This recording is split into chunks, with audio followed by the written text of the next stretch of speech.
आज हम एक ऐसे मशहूर यूट्यूबर की कहानी देखने वाले हैं जिसने एक पैरानॉर्मल चैलेंज लिया था और उसका जो अंत हुआ ना वो बिल्कुल ही चौंकाने वाला था।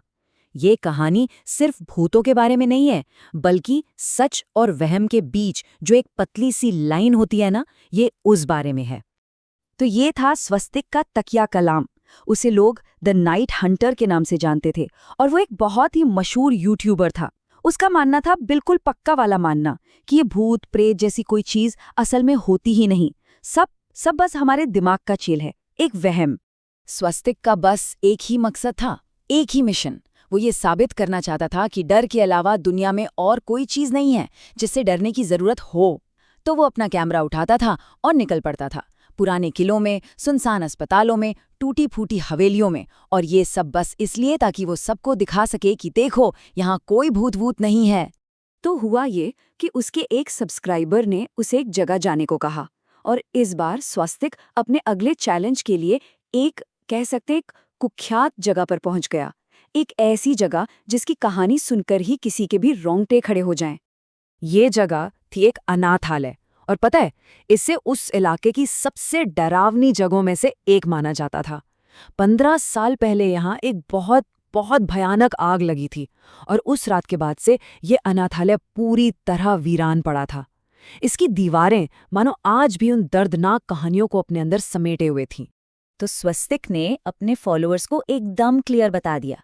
उसका चैलेंज था पूरी रात उस अनाथालय के अंदर गुजारना, ताकि वो एक बार में हमेशा के लिए ये साबित कर सके कि ये जगह भूताहा नहीं है। सिंपल। और फिर वो पलाया। स्वस्तिक ने उस टूटे फूटे अनाथालय में अपना पहला कदम रखा। लाइव स्ट्रीम शुरू हो चुकी थी। वहाँ एक अजीब सी, एक भारी सी खामोशी थी। टूटी हुई दीवारें, चारों तरफ उगी जंगली घास, सब मिलकर एक बहुत ही डरावनी कहानी सुना रहे थे। अंदर जाकर स्वस्तिक की नज़र दीवारों पर पड़ी। वहाँ बच्चों की बनाई हुई कुछ ड्राइंग्स थीं जो अब फीकी पड़ चुकी थीं। अब देखिए, स्वस्तिक कितना भी लॉजिकल क्यों ना हो, उन ड्राइंग्स को देखकर वो एक पल के लिए इमोशनल हो ही गया। उससे उन बच्चों के लिए सच में बहुत बुरा लगा, जिनकी जिंदगी उस आग में खत्म हो गई थी। खैर, इमोशंस को साइड में रखकर उसने अपना काम शुरू किया।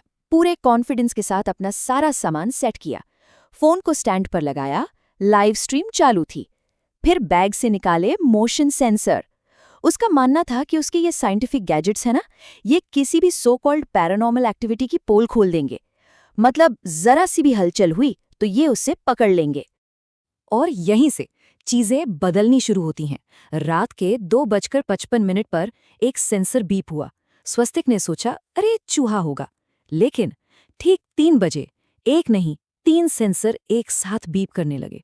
अब ये थोड़ा अजीब था। फिर 3:07 पर तापमान अचानक 24 डिग्री से गिरकर 16 डिग्री हो गया, और 3:20 पर हॉल में रखी एक टूटी कुर्सी अपने आप हिलने लगी। अब स्वस्तिक का जो कॉन्फिडेंस था ना, वो धीरे धीरे एक असली कंफ्यूजन में बदल रहा था। उसे बच्चों के हंसने की हल्की हल्की आवाजें भी सुनाई दी, लेकिन स्वस्तिक अब भी हार मानने को तैयार नहीं था। उसने उसे भी ये कहकर खारिज कर दिया कि ये कोई प्री रिकॉर्डेड साउंड इफेक्ट होगा। मतलब जैसे जैसे अजीब चीजें बढ़ रही थीं, स्वस्तिक उन्हें लॉजिक से समझाने की पूरी कोशिश कर रहा था। उसके व्यूअर्स ये सब लाइव देख रहे थे, लेकिन वो मानने को तैयार ही नहीं था कि कुछ सुपरनैचुरल हो रहा है।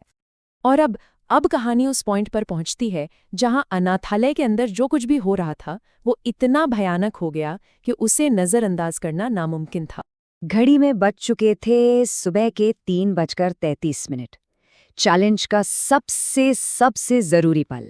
कहते हैं ना, यही वो वक्त है जब पैरानॉर्मल एक्टिविटीज अपनी पीक पर होती हैं। और तभी अचानक कैमरा ग्लिच करने लगा। स्क्रीन पर अजीब सी लाइनें आने लगी, स्टैटिक दिखने लगा। उसकी टेक्नोलॉजी, जिस पर उसे इतना घमंड था, वही अब धोखा दे रही थी। ये एक इशारा था कि अब कुछ बहुत बड़ा होने वाला है। और फिर उसने जो देखा अपने कैमरे की स्क्रीन पर, उसके ठीक पीछे एक बूढ़ी औरत खड़ी थी, जिसके चेहरे पर जलने के निशान थे, और आंखें बिल्कुल सफेद थीं। सबसे डरावनी बात पता है क्या थी? वो औरत असल में कमरे में थी ही नहीं, वो सिर्फ उस डिजिटल स्क्रीन पर दिख रही थी। स्वस्तिक ने जैसे ही घबराकर पीछे मुड़कर देखा, वहां कोई नहीं था, बिल्कुल खाली। लेकिन उसकी लाइव स्ट्रीम देखने वाले लोग, वो भी उस औरत को देख पा रहे थे। कमेंट्स की बाढ़ आ गई, लोग डर गए थे। एक ने लिखा, भाई भागो, वो तुम्हारे पीछे है। और तभी एक और कमेंट आया, पर ये कमेंट किसी और का नहीं बल्कि स्वस्तिक ऑफिशियल के नाम से था। मानो स्वस्तिक ने खुद ही किया हो। और उसमें लिखा था, स्वस्तिक तो मर चुका है। सोचिए, उसके खुद के अकाउंट से ये कमेंट। इसके ठीक बाद उसी के अकाउंट से एक और कमेंट आया, तू सच में मर गया है।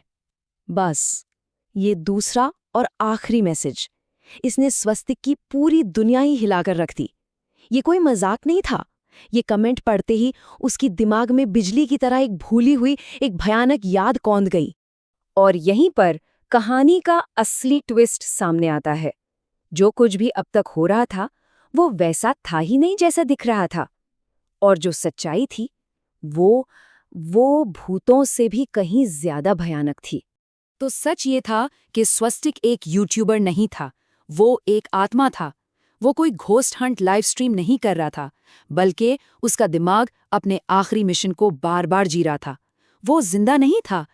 कुछ घंटे पहले रात 2:20 पर अनाथालय आते हुए एक कार एक्सीडेंट में उसकी मौत हो चुकी थी। ये पूरी जांच, ये असल में उसकी आत्मा का सफर था। एक ऐसी आत्मा जिसे पता ही नहीं था कि वो मर चुकी है। और वो बूढ़ी औरत, वो कोई भूत नहीं बल्कि उसी केयरटेकर की आत्मा थी जो आग में मारी गई थी। वो स्वस्तिक को डराने नहीं बल्कि उसका रास्ता दिखाने आई थी, उसे ये बताने के लिए कि तुम सच की तलाश में नहीं, सनसनी की तलाश में थे। मतलब वो सिर्फ सेंसेशनल कंटेंट बनाने के चक्कर में सच्चाई से बहुत दूर निकल गया था। केयरटेकर की आत्मा ने स्वस्तिक की आत्मा को अनाथालय के अंधेरे से दूर जाने में मदद की।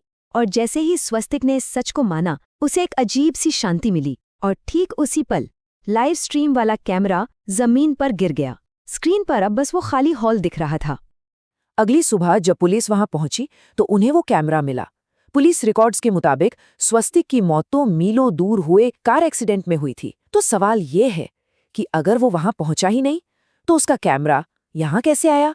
उस कैमरे की रिकॉर्डिंग का जो आखिरी फ्रेम था, उसमें एक पल के लिए उसी बूढ़ी औरत का चेहरा दिखाई देता है और फिर स्क्रीन काली हो जाती है।